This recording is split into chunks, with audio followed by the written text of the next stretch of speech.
آتی تھی. گزشتہ 7 دہائیوں سے راج کیا براڈ وے پہ, ہالی ووڈ پہ, کتابیں لکھی, اداکاری کی. 1957 میں جو پہلا ڈرامہ آرٹس کاؤنسل میں خواجہ معین الدین کا, جب یہاں کوئی اسٹیج نہیں تھا, اس وقت بھی ضیاء محی الدین صاحب کی ڈائریکشن میں ہوا.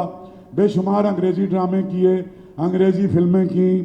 اس وقت نیپا کے چیئرمین ہیں اور اس عہد کے اپنے شعبے میں سب سے بڑے آدمی ہیں. آپ سب جو یہاں بیٹھے ہیں, جو باہر دل دھرنے کو جگہ نہیں ہے, ساری دنیا میں جو لوگ انہیں دیکھ رہے ہیں, وہ اپنے گھروں میں بیٹھ کے, اور یہاں ہم کھڑے ہو کے اسٹینڈنگ اوویشن دیں. the one and only Zia Mohiuddin, please.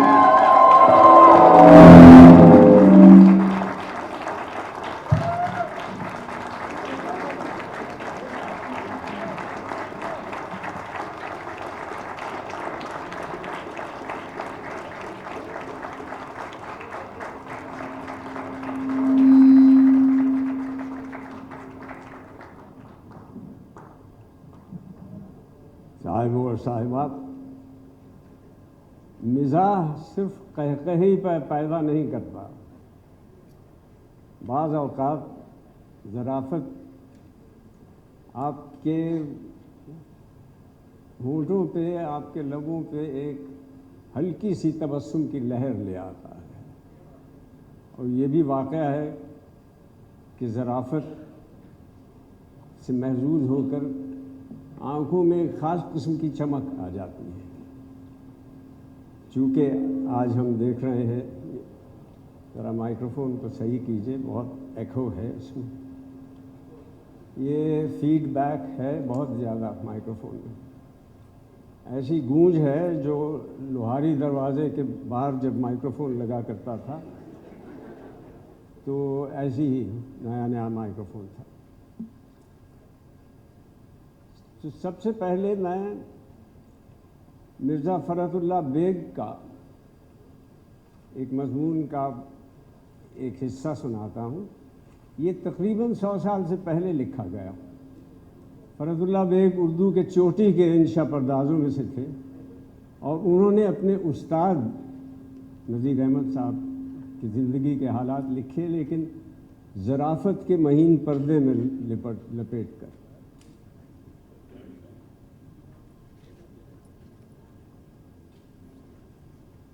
ان کا کتابچہ ہے, شاید آپ سب کو معلوم ہو,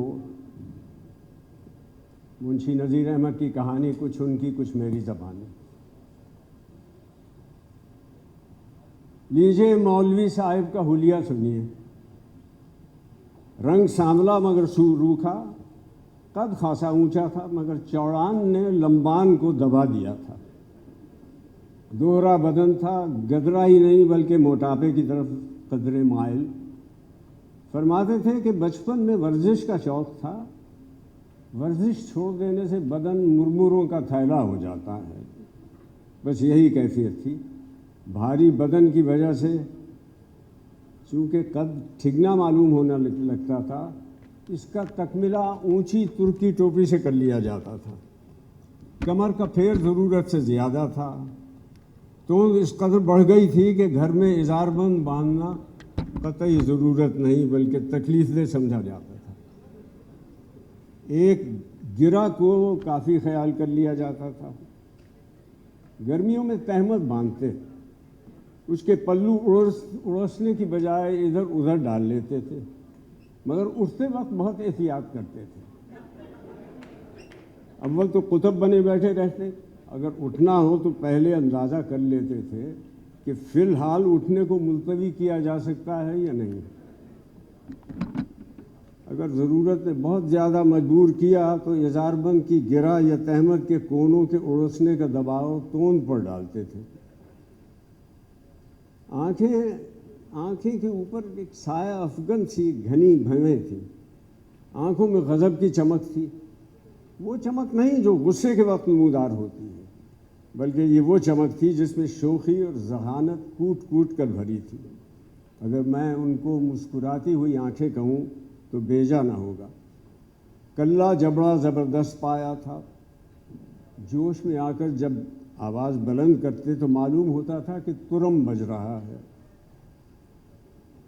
مولوی صاحب یوں لگتا تھا اگر کوئی دور سے انہیں سنے کہ مولوی صاحب اس کو ڈانٹ رہے ہیں، لیکن پاس بیٹھنے والا ہنسی کے مارے لوٹ رہا ہے۔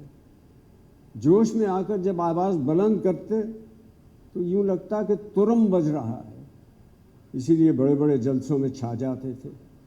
ناک کس قدر چھوٹی تھی اور نتنے بھاری تھے، ایسی ناک کو گواروں کی اصطلاح میں گاجر اور دلی والوں کی بول چال میں پھلکی کہا جاتا تھا۔ وہ متانت چھو کر نہیں گئی تھی، لیکن جسم نے اور جسم کی جسامت نے خود بخود متانت پیدا کر دی تھی۔ داڑھی بہت چھدری تھی، ایک ایک بال گنا جا سکتا تھا۔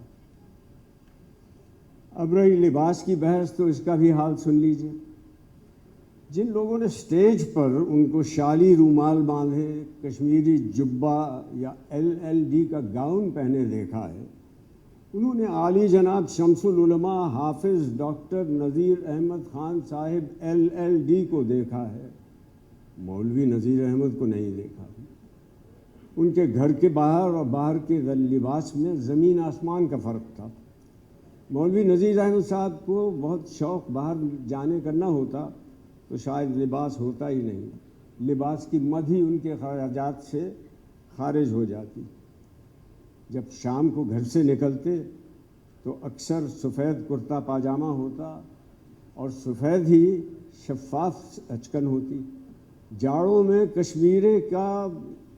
کشمیرے کا کام یا جبہ اور کشمیرے کی اچکن ہوتی۔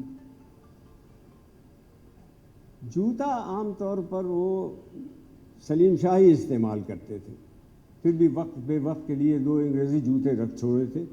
اس پر میری یاد میں پالش ہونے کی نوبت کبھی نہیں آئی، یہاں تک کہ دونوں سوکھ کر کھڑنک ہو گئے تھے۔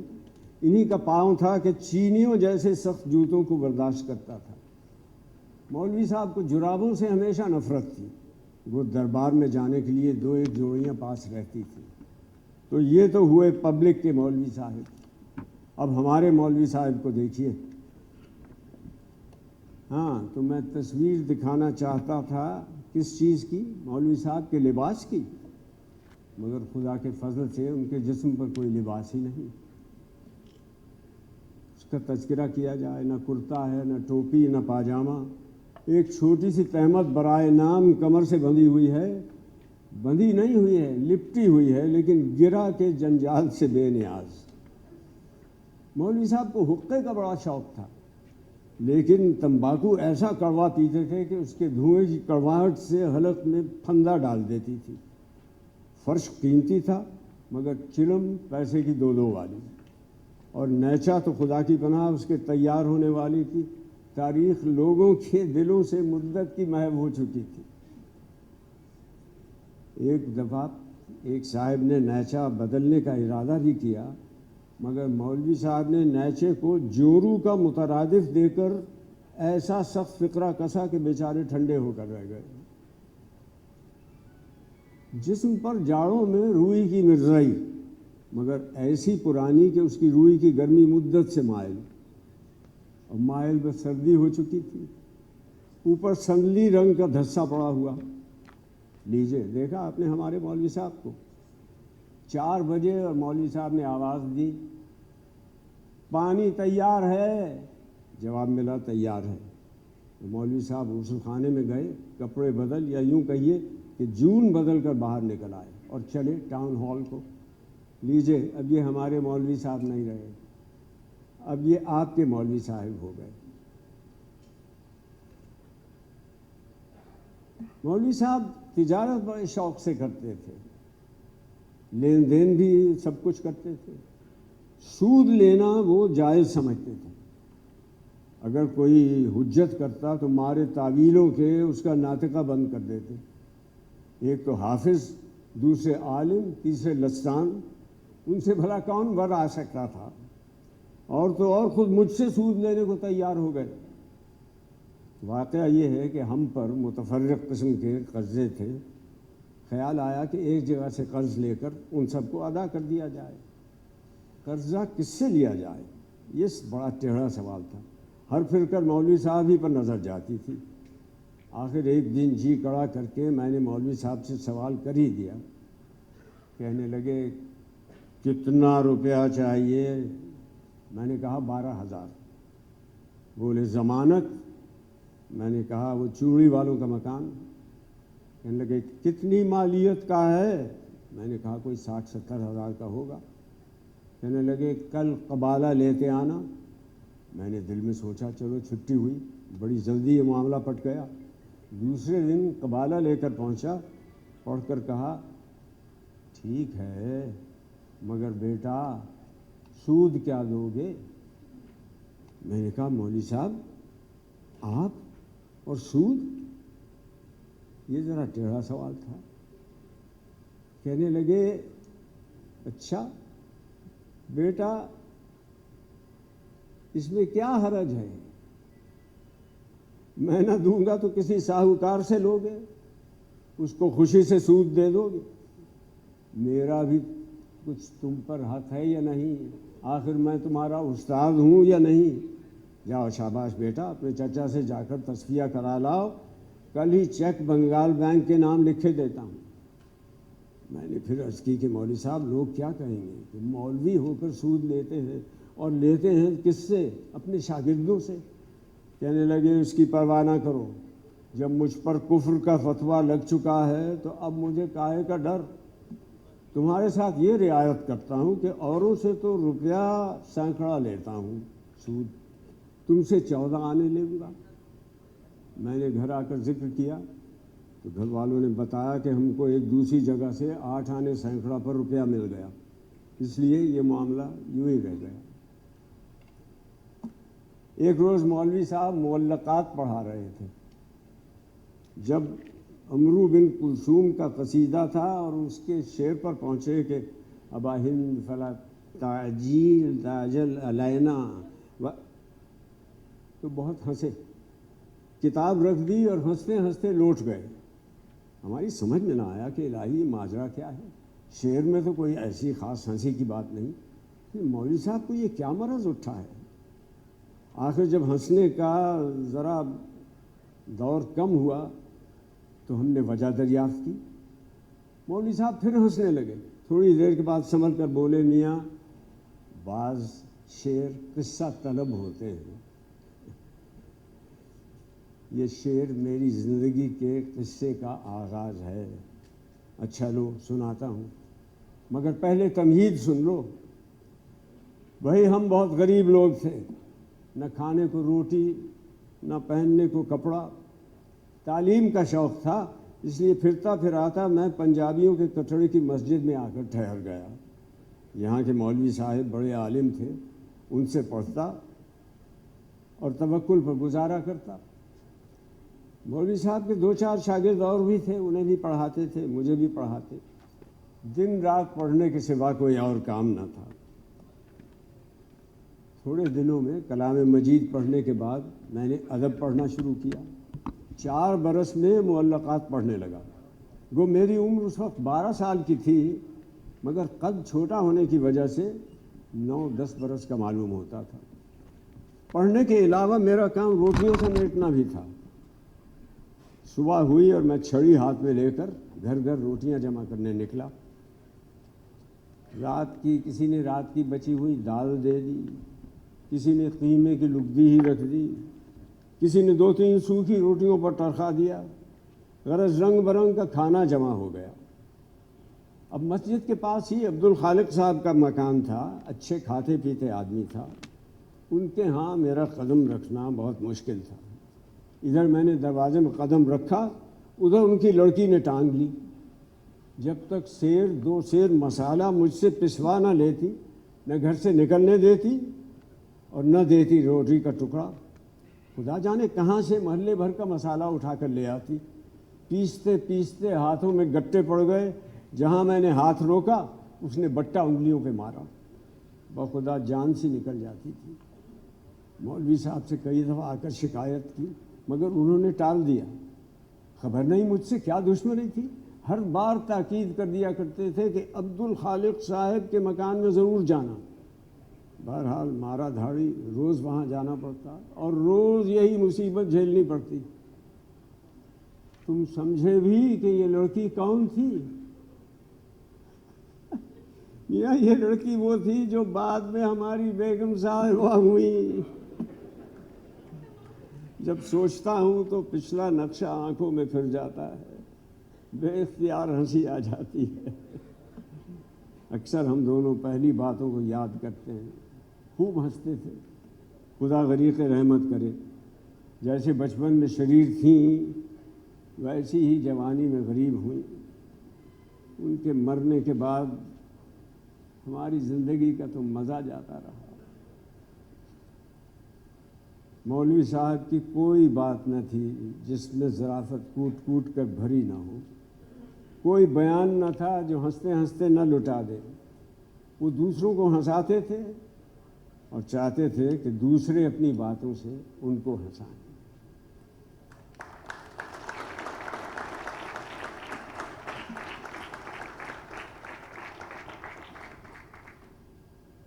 مشتاق احمد یوسفی صاحب کے مزاح میں ایک تیکھی کاٹ بھی ہے۔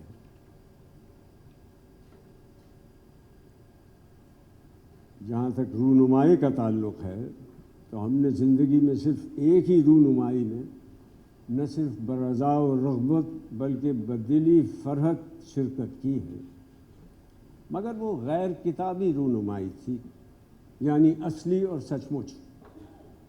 ہمارے یہاں شادی بیاہ کی رسمیں خالی ذلت و مصلحت نہیں ہوتی۔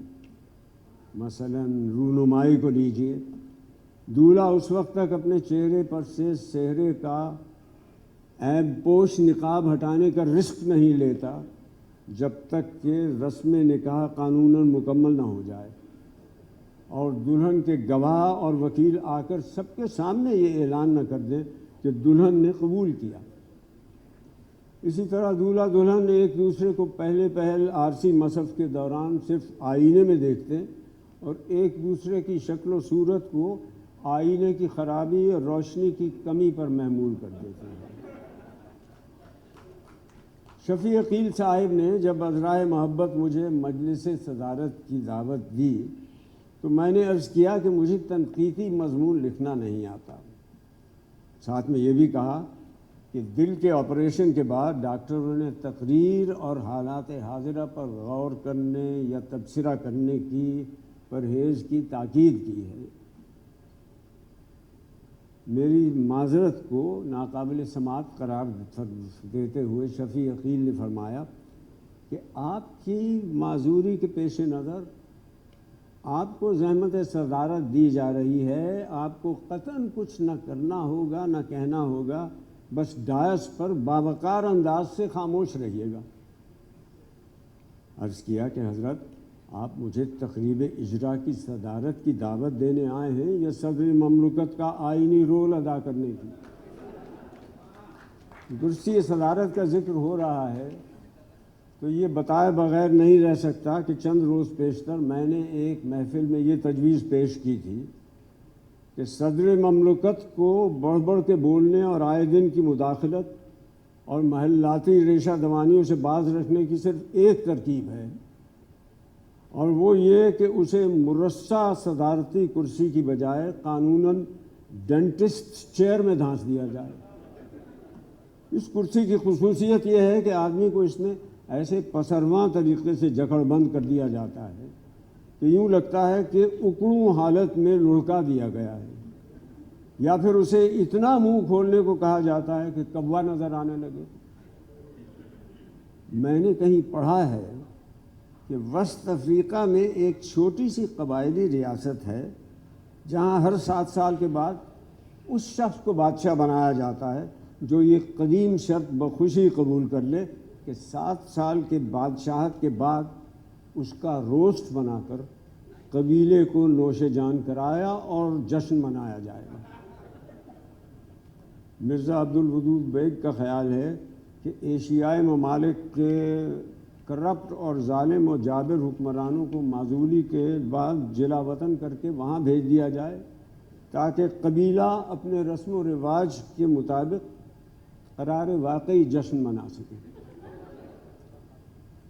ڈھیر ساری معذرت کے بعد مجھے کہنا پڑا کہ یہ تو طے ہے شفیع عقیل صاحب کہ میں آپ کے فن پر عالمانہ گفتگو نہیں کر سکتا۔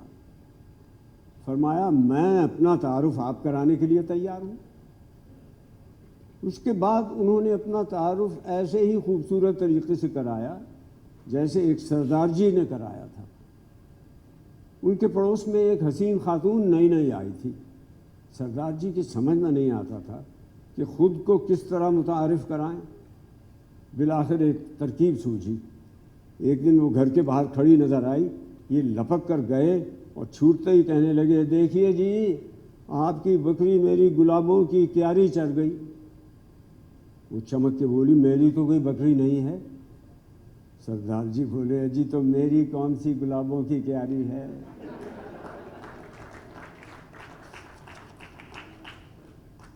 شفیع عقیل صاحب مجھے شاہ جی کہتے ہیں۔ ایک دن میں نے شفیع عقیل سے پوچھا، بندہ پرور، آپ مجھے شاہ جی کہہ کر کانٹوں میں کاہے کو گھسیٹتے ہیں؟ میں نے تو حاشا وکلا اپنے سوا کبھی کسی کو گمراہ نہیں کیا۔ فرمایا خدا کی قسم میں آپ کو شاہ جی احتراماً نہیں کہتا، محض عادتاً کہتا ہوں۔ ڈرائیور، چپڑاسی، حتیٰ کہ جھاڑو دینے والی ماسی اور اپنی سریل باس کو بھی شاہ جی کہتا ہوں۔ وہ تو ذرا برا نہیں مانتے۔ زیادہ عرصہ نہیں ہوا، دلی میں ایک کانفرنس کے دوران ایک سردار جی سے ملاقات ہوئی۔ میں انہیں بھی شاہ جی کہہ کر مخاطب کرتا تھا، وہ بہت خوش ہوتے تھے۔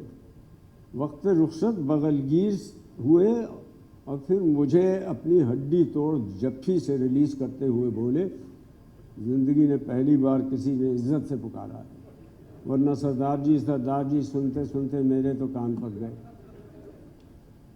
شفیع عقیل کو گھر میں کبھی بیوی کی ضرورت محسوس نہیں ہوئی، جس کی ایک وجہ سمجھ میں یہ آتی ہے کہ ان کا بیشتر وقت اپنے گھر میں نہیں گزرتا۔ شادی کے خیال سے انہیں وحشت ہوتی ہے۔ ایک دن میں نے دریافت کیا کہ شاہ جی اس زمانے میں کوئی عشق بھی کیا؟ فرمایا کیوں نہیں، خود سے دگنی عمر کی ایک سکھنی سے عشق ہو گیا تھا۔ اس کے اظہار کے لیے میں اسے اٹھتے بیٹھتے فانی بدایونی کے اشعار سناتا تھا، جس سے وہ ایسی بدکی کہ ملنا ہی چھوڑ دیا۔ اس کے بعد میں نے بھی فانی کے دیوان کو ہاتھ لگانا چھوڑ دیا۔ آپ بھی تو فانی سے بدکتے ہیں۔ اس دن جب آپ نے محفل میں فانی کا وہ بدنام کفن فرکاؤ میری بے زبانی دیکھتے جاؤ والا سوگوار شعر سنایا تو وہ سکھنی بے طرح یاد آئی۔ اس باب میں ہم نے زیادہ کریدا تو طغیانی پر آئے دریائے شباب کو ایک کوزے میں بند کر دیا۔ فرمانے لگے، شاہ جی میں نے ہر طرح کا مزہ چکھا ہے۔ چند روز قبل جمال احسانی صاحب نے مجھے تقریر کی دعوت دینے سے پہلے ایک ذہین آرٹسٹ سے تعارف کراتے ہوئے ایسا نام لیا جو اس سے پہلے میں نے کبھی نہیں سنا تھا۔ کہنے لگے، رسام سے ملیے۔ یہ نام پہلے سنا تو اپنی سماعت پر شبہ ہونے لگا، اور جب میری درخواست پر انہوں نے بآواز بلند نام دہرایا تو مجھے اپنے املا پر شبہ ہونے لگا۔ یعنی پہلے تو ایسا لگا کہ میں اونچا سننے لگا ہوں، اب محسوس ہوا کہ اونچا سمجھنے لگا ہوں۔ میں نے ہجے پوچھے تو فرمایا رے سین الف میم، سین پر تشدد۔ معنی پوچھے تو مسکرا دیے، کہنے لگے معنی تو جون ایلیا صاحب کو معلوم ہے۔ ہم نے کہا ہمیں تو خود جون ایلیا کے معنی معلوم نہیں۔ ایک زمانے میں جب ہم جوان تھے اور جون ایلیا بالکل ایسے ہی تھا جیسے کہ ہم اب ہیں، تو ہم رسالوں میں ان کی غزلیں یہ سمجھ کر بڑے شوق اور بیتابی سے پڑھتے تھے کہ یہ ایک آوارہ اینگلو انڈین لڑکی کا کلام ہے۔ 1963 میں ان سے اچانک مسلم کمرشل بینک میں ملاقات ہو گئی۔ رمضان کا مہینہ تھا، اس دن میں روزے سے نہیں تھا، مجھے السر کی شکایت تھی، اور جون ایلیا کی صحت بھی اتنی خراب تھی کہ پانی تک سے پرہیز کرتے تھے۔ چنانچہ ان اس زمانے میں بھی روزے ہی نہیں اور بہت سے فرائض معاف اور لذائذ حلال تھے۔ تواضع کی غرض سے میں انہیں ایسی محفوظ جگہ لے گیا جہاں ہمارے اور مسلح گارڈ کے علاوہ اور کوئی قدم رکھ نہیں سکتا تھا، یعنی بینک کے لوہا پلائی ہوئی دیواروں اور آہنی سلاخوں والے اسٹرانگ روم میں۔ اس میں 4 تجوریاں تھیں اور 1 چوہے دان۔ وہاں ہم دونوں نے چوری چھپے جو چائے پی، اس کا مزہ مجھے یاد ہے، وہ ذرا انہیں یاد ہو کہ نہ یاد ہو۔ مرزا عبد الودود بیگ کہتے ہیں کہ چائے میں گناہ کی آمیزش ہو تو شراب کا مزہ دیتی ہے۔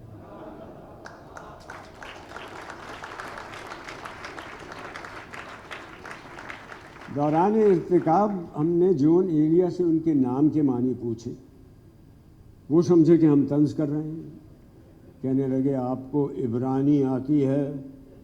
ہم نے جواب دیا نہیں۔ پھر پوچھا آپ کو عربی آتی ہے؟ ہم نے سر جھکا کر کہا نہیں۔ بولے مجھے آتی ہے، یہ عبرانی اور عربی نام ہے۔ اس ناک آؤٹ ضرب کے بعد ہمیں کچھ ہوش آیا تو ہم نے شرارتاً پوچھا کہ چارلز لیمب نے، جو مشہور انگریزی کا مصنف تھا اور اپنے انشائیوں کا نام اس نے ایسیز آف ایلیا رکھا ہے، کیا آپ کو اس سے بھی کچھ نسبت ہے؟ اپنی ذہین خمارآلود آنکھوں سے مسکرا چکے تو فرمایا اسے خارج از امکان تصور نہیں کیا جا سکتا۔ ہم نے شاہد رسام سے کہا کہ آپ کے اصل نام میں یعنی شاہد میں ہمیں تو کوئی بظاہر عیب نظر نہیں آتا سوائے اس کے کہ آسانی سے سمجھ میں آ جاتا ہے۔ اس سادہ اور معصوم اس چہرے کو، اس کے ساتھ آپ نے یہ رسام کی نتھی کیوں پہنا دی؟ بولے استاد نے اس کے معنی حقاق بتائے ہیں۔ ہے کاف الف کاف، بڑی ہے پر زبر اور کاف پر تشدید۔ اور سنیے، رسام کے معنی ہوئے حقاق، یک نہ شد دو شد۔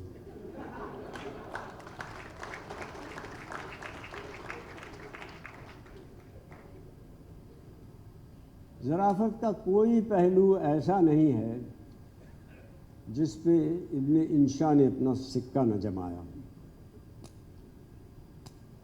ظرافت کی ایک صنف وہ ہے جسے انگریزی میں پیروڈی کہتے ہیں۔ اس کا مجھے کوئی ایک اردو میں ایسا لفظ نہیں ملا جو اس کا مفہوم ادا کر سکے۔ مہذب طریقے سے کسی شخصیت یا کسی اسلوب یا کسی ادبی تحریر کا بھل اڑانا، یہ معنی ہوتے ہیں۔ یہ مضمون ابن انشا نے اپنے استاد مرحوم کے بارے میں لکھا ہے۔ استاد مرحوم کا پورا نام حضرت شاہ اللہ دین چراغ چشتی نظامی ریواڑوی تھا۔ ہمیں اسکول میں اردو اور فارسی پڑھاتے تھے۔ فارسی ایک طرح کے ان کے گھر کی زبان تھی، عربی کے بھی فاضل تھے، اگرچہ باقاعدہ نہ پڑھی تھی۔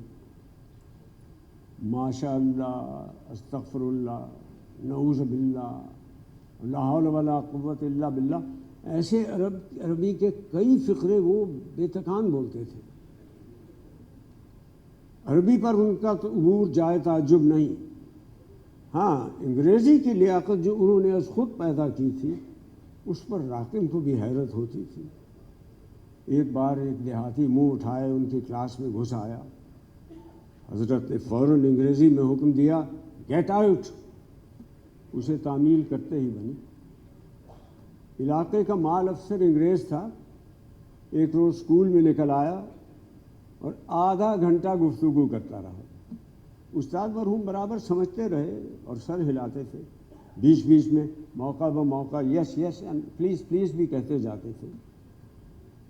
پرانے بزرگوں سر سید حالی شبلی وغیرہ کے متعلق سنا ہے کہ انگریزی سمجھتے تھے لیکن بولنا پسند نہ کرتے تھے۔ ہمارے استاد کا بھی یہی عمل تھا۔ ہمیں انگریزی میں ان کے تحبر کا پہلے علم نہ تھا۔ ہوا یہ کہ ایک روز ہماری انگریزی کی کلاس میں نکل آئے اور پوچھا، لڑکوں بتاؤ تو کریلے کی انگریزی کیا ہے؟ سب چھپ، کون بتاتا؟ پھر سوال کیا، پھر سے بتاؤ، سب ایک دوسرے کا منہ تکنے لگے۔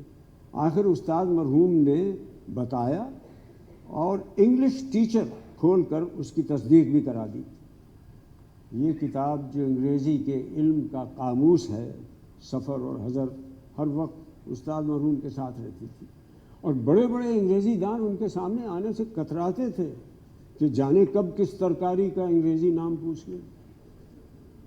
انگریزی تحریر پر ان کی قدرت کا اندازہ اس سے کیا جا سکتا ہے کہ دستخط ہمیشہ انگریزی میں کرتے تھے۔ اہل علم خصوصاً شعراء کے متعلق اکثر یہ سنا ہے کہ ہم اثروں اور پیشراؤں کے کمالات کا اعتراف کرنے میں بخل سے کام لیتے ہیں۔ استاد مرحوم میں یہ بات نہ تھی، بہت فراخ دل تھی۔ فرماتے، غالب اپنے زمانے کے لحاظ سے اچھا لکھتا تھا۔ امیر خسرو کی ایک غزل استاد مرحوم کی ایک غزل کی زمین میں ہے۔ فرماتے، انصاف یہ ہے کہ پہلی نظر میں فیصلہ کرنا دشوار ہو جاتا ہے کہ ان میں سے کون سی بہتر ہے، ہماری یا امیر خسرو کی۔ اس کے بعد بتاتے کہ امیر خسرو مرحوم سے کہاں کہاں محاورے کی لفزش ہوئی ہے۔ اقبال کے متعلق کہتے تھے، ہاں ان سے میری خط و کتابت رہی ہے، 2-3 خط علامہ مرحوم کو انہوں نے لکھے تھے۔ یہ بھی کہا تھا کہ کسی کو ثالث بنا کر مجھ سے شاعری کا مقابلہ کر لیجئے۔ راکب نے پوچھا نہیں کہ اس کا جواب آیا کہ نہیں۔ استاد مرحوم کو مشاعروں میں نہیں بلایا جاتا تھا کیونکہ سب پر چھا جاتے تھے، اچھے شاعروں کو خفیف ہونا پڑتا تھا، خود بھی نہ جاتے تھے۔ لیکن ایک دفعہ جبلی کا جب مشاعرہ ہوا تو ہمارے اشراف پر اس میں شریک ہوئے، اور ہرچند کے مدعو نہ تھے، منتظمین نے خیر ہاتھوں ہاتھ لیا۔ اگرچہ بہت سے اور استاد بھی تھے، لیکن استاد مرحوم کو پھر بھی سب سے پہلے پڑھنے کی دعوت دی گئی۔ مجھے وہ منظر کبھی بھولتا نہیں جب استاد نہایت تمکنت کے ساتھ ہولے ہولے قدم اٹھاتے مائکروفون کے پاس پہنچے اور اپنی مشہور غزل پڑھنی شروع کی، ہے رشتہ غم اور دل مجبور کی گردن، ہے اپنے لیے اب یہ بڑی دور کی گردن۔ ہال میں ایک سناٹا چھا گیا، لوگوں نے سانس روک لی۔ استاد مرحوم نے داد کے لیے صاحب صدر کی طرف دیکھا، لیکن وہ ابھی تشریف نہ لائے تھے۔ پھر دوسرا مصرع پڑھا، دوسرا شعر کہ صد حیف کہ مجنوں کا قدم اٹھ نہیں سکتا، اور دار پہ ہے حضرت منصور کی گردن۔ دوسرا مصرع تمام نہ ہوا تھا کہ داد کا طوفان پھٹ پڑا۔ مشاعرے کی چھت اڑنا ضرور سنا تھا، آج دیکھنے کا اتفاق ہوا۔ اسی دن کے بعد سے مشاعرے والے استاد مرحوم کا ایسا ادب کرنے لگے کہ اگر استاد کبھی پیغام بھجوا دیتے کہ میں شریک ہونے کے لیے آ رہا ہوں، تو وہ خود معذرت کرنے کے لیے دوڑے آتے کہ آپ کی صحت اور مصروفیت اس کی اجازت نہیں دیتی، یہ بہت معمولی مشاعرہ ہے، آپ کے لائق نہیں، زحمت نہ کیجیے۔ یہ سچ ہے کہ مرحوم کا نام اتنا مشہور نہ ہوا جتنا ان کے ہمسروں اقبال، حفیظ، جوش وغیرہ کا۔ بات یہ ہے کہ یہ زمانہ پروپیگنڈے کا ہے، اور استاد مرحوم نام و نمود اور چھپنے چھپانے کے قائل نہ تھے۔ استاد مرحوم کا خط نہایت پاکیزہ اور شکستہ تھا، خدا جانے کس صنعت میں لکھتے تھے۔ طبیعت میں ایجاد کا مادہ تھا، لکیر کے فقیر بھی نہ تھے۔ استاد مرحوم کے اوصاف حمیدہ لکھنے کے لیے ایک دفتر چاہیے، اس مضمون میں اس کی گنجائش نہیں۔ مختصر یہ کہ دریا دل آدمی تھے، کوئی شخص کوئی چیز پیش کرتا تو کبھی انکار نہ کرتے، دوسری طرف اس بات کا خیال رکھتے کہ کسی کے جذبات کو ٹھیس نہ لگے۔ کوئی سائل یا حاجت مند آدمی کرتا تو صرف یہ کہ خود کچھ نہ دیتے، دوسروں کو بھی منع کر دیتے تھے کہ یہ بھی تمہاری طرح انسان ہے، اس کی خودداری مجروح ہوگی. اس شخص کو پند و نصائح کر کے مطمئن کر کے بھیج دیتے. استاد مرحوم ہاتھ دیکھنے میں بھی ید طولا رکھتے تھے اور طبیب حاذق بھی تھے، طبیب حاذق تھے. آخر میں تو طبابت انہوں نے ترک کر دی تھی، کیونکہ ایک مریض کے رشتہ دار جو ان کے زیر علاج تھا، ان کی تیر بہدف دوا احکمی، اس کی ایک ہی خوراک کھانے کے بعد خالق حقیقی سے جا ملا تھا. اس نے بے وجہ فساد کھڑا کر دیا. نوبت پولیس تھانے تک پہنچ گئی. ایسی دیدہ زیب شخصیتیں چشم فلک نے کم ہی دیکھی ہوں، جیسے استاد چراغ رحمۃ اللہ علیہ تھے. قد 5 فٹ سے بھی نکلتا ہوا، جسم بھرا بھرا، خصوصاً کمر کے آس پاس. سر پر میل خورے کپڑے کی ٹوپی تھی اور اس کے ساتھ شیروانی. راقم نے کبھی ان کو ٹوپی کے بغیر نہ دیکھا تھا. ایک بار خود ہی فرمایا کہ ایک تو یہ خلاف تہذیب ہے، دوسرے کبوے ٹھونگے مارتے ہیں. ٹانگیں چھوٹی چھوٹی تھیں، جس کی وجہ سے چال میں بچوں کی سی معصومیت تھی. رنگ سرمئی، آنکھیں بڑی بڑی، سرخ و سفید، پھر جلال ایسا کہ مائیں اپنے بچوں کو چھپا لیتی تھیں. ایک ہاتھ میں 6 انگلیاں تھیں، جس کی وجہ سے 11 تک بآسانی گن سکتے تھے. حواس پر ایسا قابو تھا کہ جس محفل میں چاہتے بیٹھے بیٹھے سو جاتے اور خراٹے لینے لگتے. پھر آپ ہی آپ اٹھ بھی بیٹھتے. کھانے کا شوق ہمیشہ سے تھا، خصوصاً دعوتوں میں. فرماتے کھانے میں 2 خوبیاں ہونی چاہیے، اچھا ہو اور بہت سا ہو. کھانے کا آداب کا ذکر کرتے تو فرماتے کہ سب سے پہلے شروع کرو اور سب سے آخر میں ختم کرو. جس ضیافت میں استاد مرحوم ہوتے، لوگ کھاتے کم اور ان کی طرف رشک سے زیادہ دیکھتے. ایسا بڑا آدمی اور سادگی کا یہ عالم کہ کبھی خیال نہ کیا کہ ان کا لباس میلا ہے یا پیوند لگا ہے. فرماتے انسان کا من اجلا ہونا چاہیے، تن تو ایک عارضی چولا ہے. اس مضمون کا کبیر کا ایک دوہا بھی پڑھتے. کپڑا پہننے کا سلیقہ تھا. ایک کالی اچکن کو پورے 20 سال تک چلایا. جب سردی آتی اسی کو جھاڑ کر پہن لیتے. فرماتے کپڑے کے دشمن 2 ہیں، ایک دھوبی، دوسرا استری. واقعی سچ یہ ہے کہ جو اچکن آخر میں ملگیجے رنگ کی ہو گئی تھی اور دور سے چرمی نظر آتی تھی، کسی دھوبی اور استری کے ہتھے چڑھ جاتی تو کبھی کی غارت ہو گئی ہوتی. ایک روز اسے پہنے راقم کے ہمراہ کسی قوالی میں جا رہے تھے. قوالی کرنے نہیں، سننے. چوراہے پر رکنا پڑا.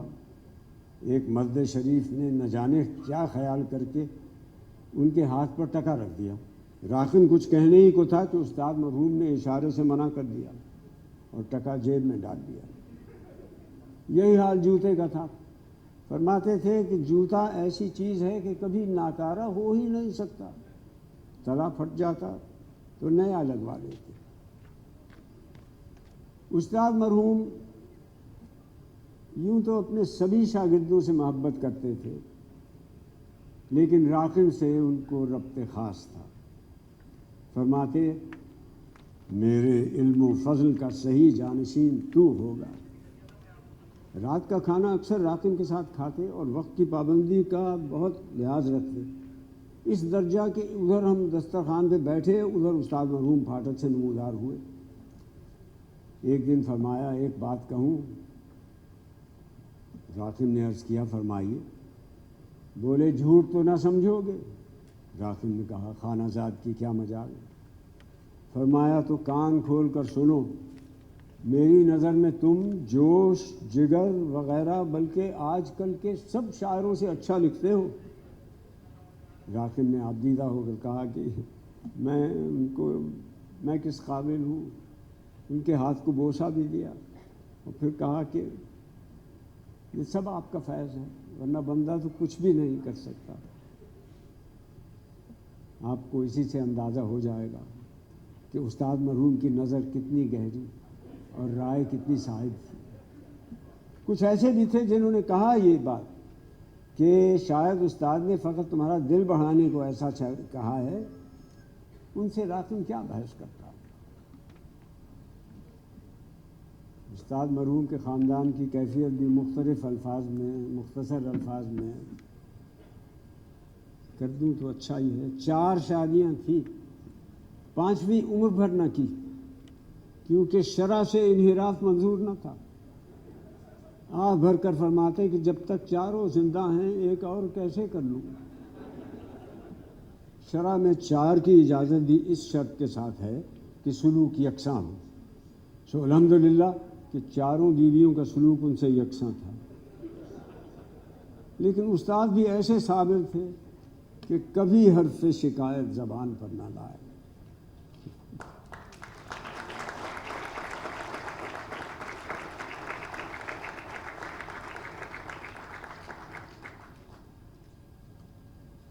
ان 100 سال میں اگر نتھری ہوئی ظرافت، جس کو سوفسٹیکیٹڈ ظرافت کہتے ہیں، تو پطرس بخاری استاد ہاسٹل میں پڑھنا،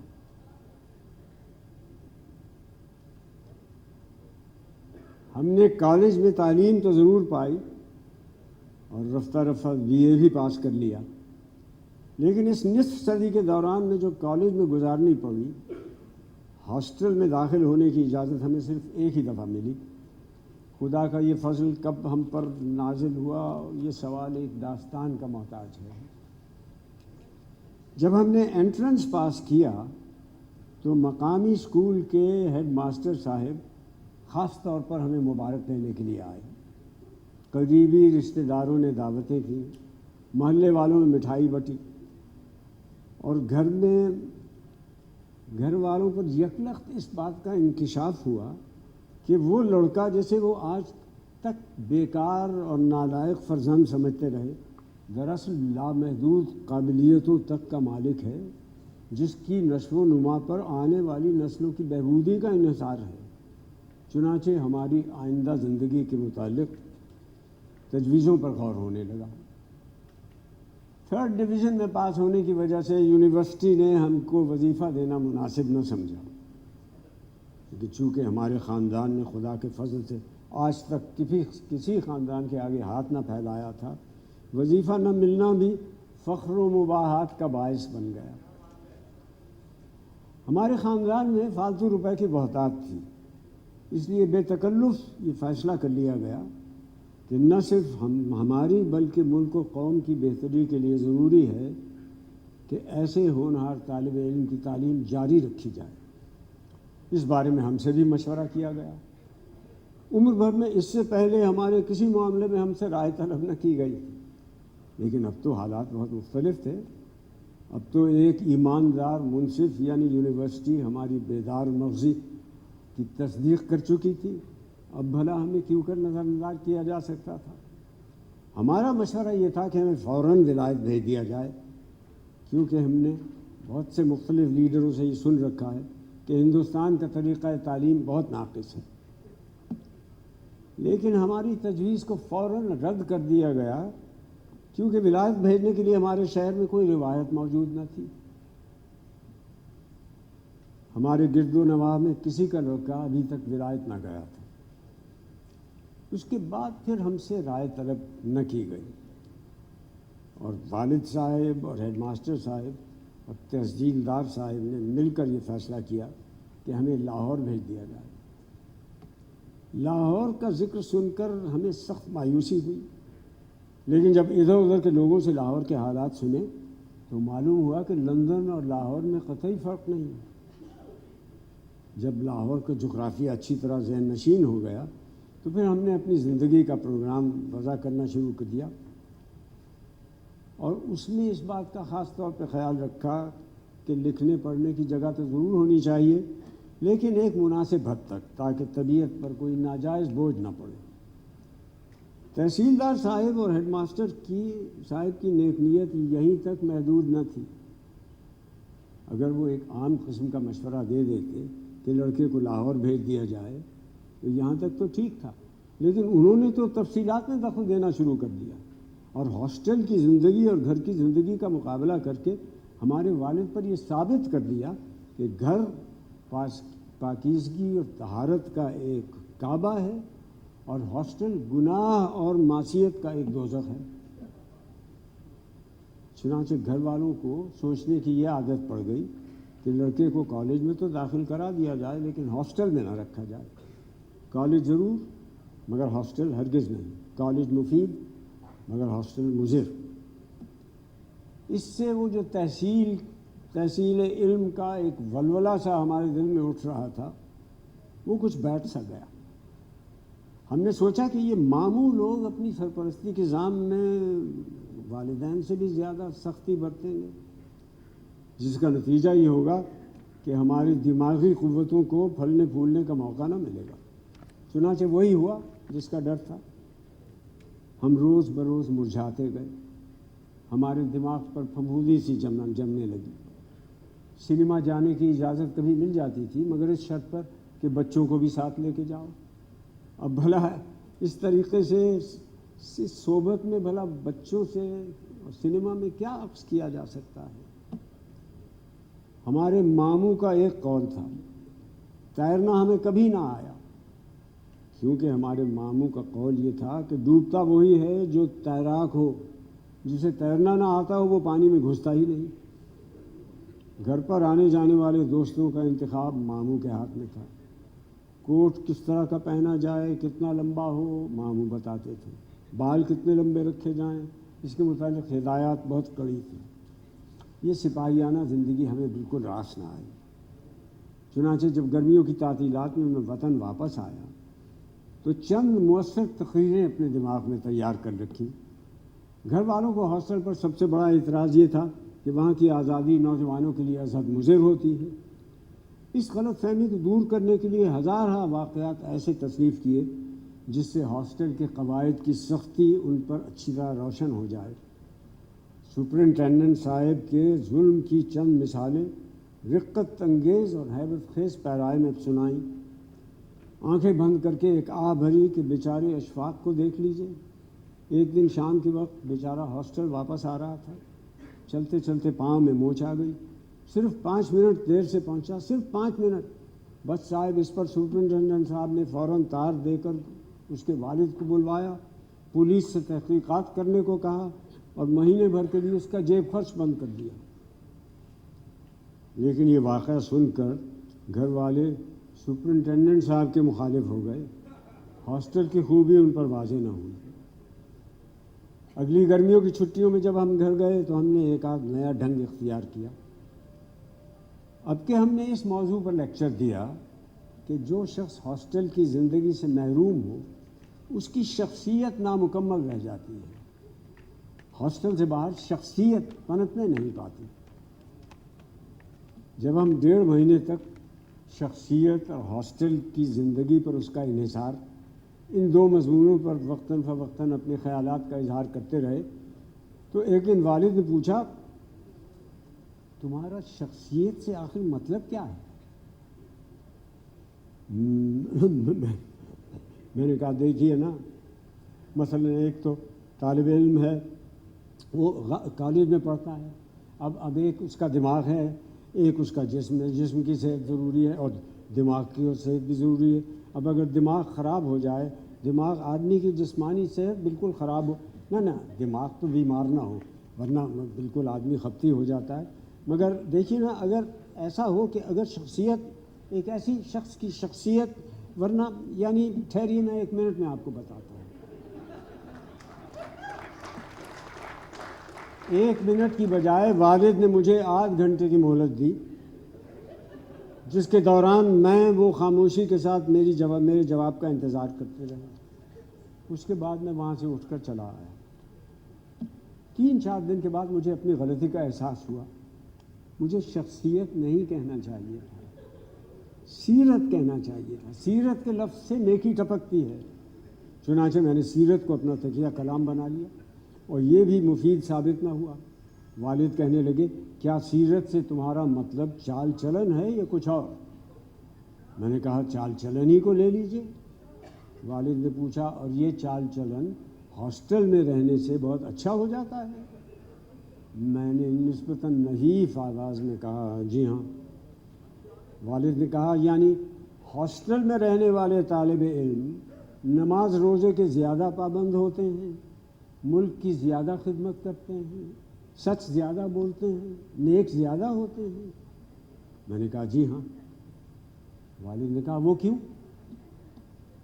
اس سوال کا جواب ایک دفعہ پرنسپل صاحب نے تقسیم انعامات کے جلسے میں نہایت وضاحت کے ساتھ بیان کیا تھا، کاش میں نے اس وقت توجہ سے سنا ہوتا۔ اس کے بعد پھر سال بھر میں ماموں کے گھر زندگی ہے تو خزاں کے بھی گزر جائیں گے دن گاتا رہا۔ ہر سال میری درخواست کا یہی حشر ہوتا رہا، لیکن میں نے ہمت نہ ہاری۔ اس سے اگلے سال یہ دلیل پیش کی کہ ہاسٹل کی آب و ہوا بڑی اچھی ہوتی ہے، صفائی کا وہاں خیال بہت خاص طرح سے رکھا جاتا ہے، مکھیاں اور مچھر مارنے کے لیے کئی افسر مقرر ہیں۔ اور اس کے اگلے سال یوں سخن پیرا ہوا کہ جب بڑے بڑے حکام کالج کا معائنہ کرنے آتے ہیں تو ہاسٹل میں رہنے والے طلباء سے فرداً ہاتھ ملاتے ہیں، اس سے رسوخ بڑھتا ہے۔ لیکن جوں زمانہ گزرتا گیا میری تقریروں میں جوش بڑھتا گیا، معقولیت کم ہوتی گئی۔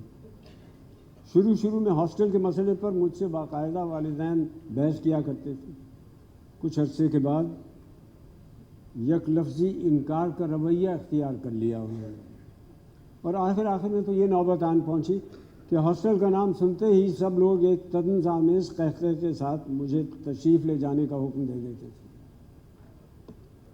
ان کے سلوک سے آپ یہ اندازہ نہ لگائیے کہ کہیں ان کی مجھ سے شفقت کم ہو گئی تھی، ہرگز نہیں۔ حقیقت صرف اتنی ہے کہ بعض ناگوار حادثات کی وجہ سے گھر میں میرا اقتدار کچھ کم ہو گیا تھا۔ اتفاق یہ ہوا کہ میں نے جب پہلی مرتبہ BA کا امتحان دیا تو فیل ہو گیا۔ اگلے سال ایک مرتبہ پھر یہی واقعہ پیش آیا۔ اس کے بعد 2-3 دفعہ جب یہی ہوا تو گھر والوں نے میری امنگوں میں دلچسپی لینی چھوڑ دی۔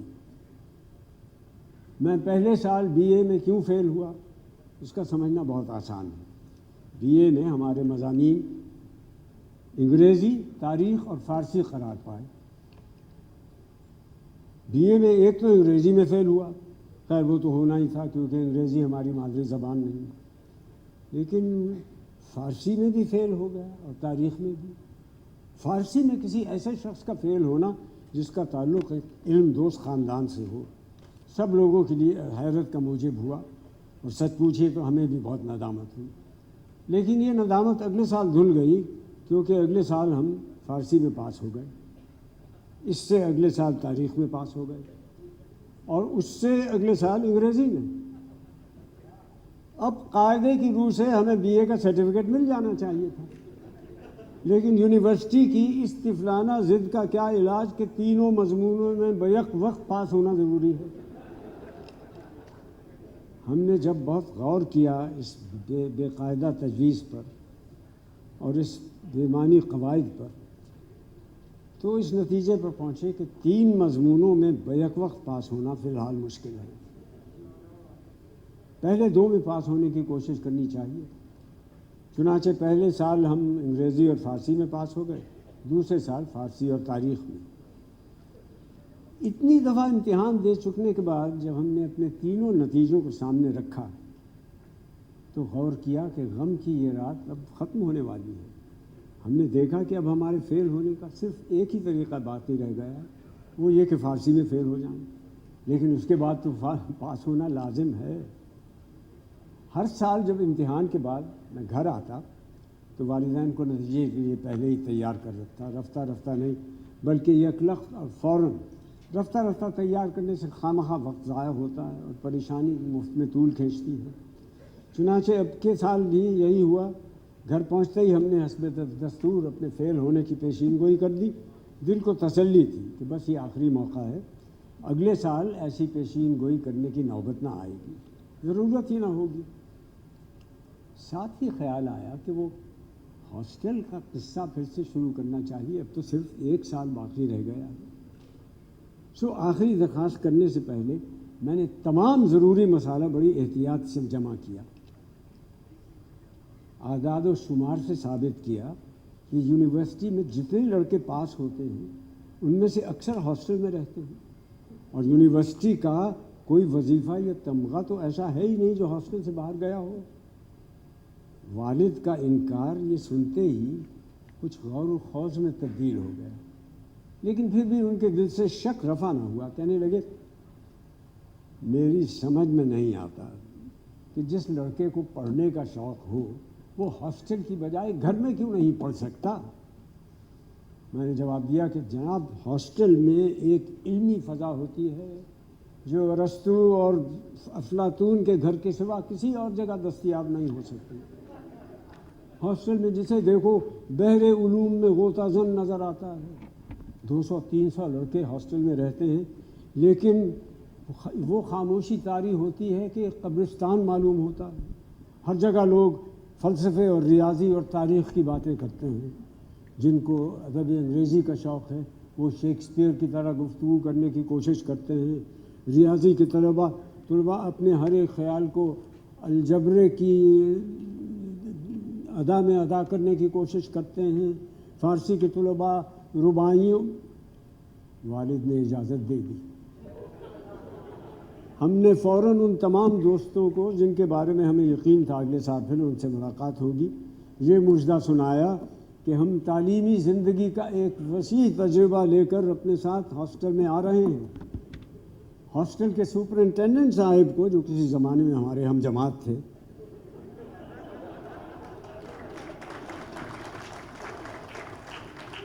ان کو لکھ بھیجا کہ جب ہم ہاسٹل میں آئیں گے تو فلاں فلاں مراعات کی توقع آپ سے رکھیں گے اور فلاں فلاں قواعد سے اپنے کو مستثنا سمجھیں گے.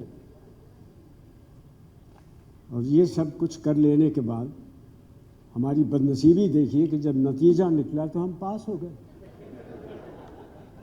ہم پہ جو ظلم ہوا سو ہوا، لیکن یونیورسٹی والوں کی حمایت ملاحظہ فرمائیے کہ ہمیں پاس کر کے اپنی آمدنی کا ایک معقول اور مستقل ذریعہ ہاتھ سے گنوا بیٹھے.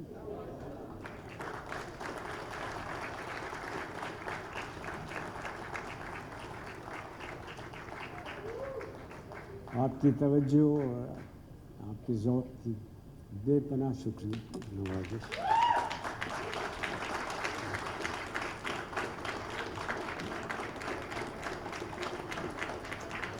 دور سے پکڑ لیجیے.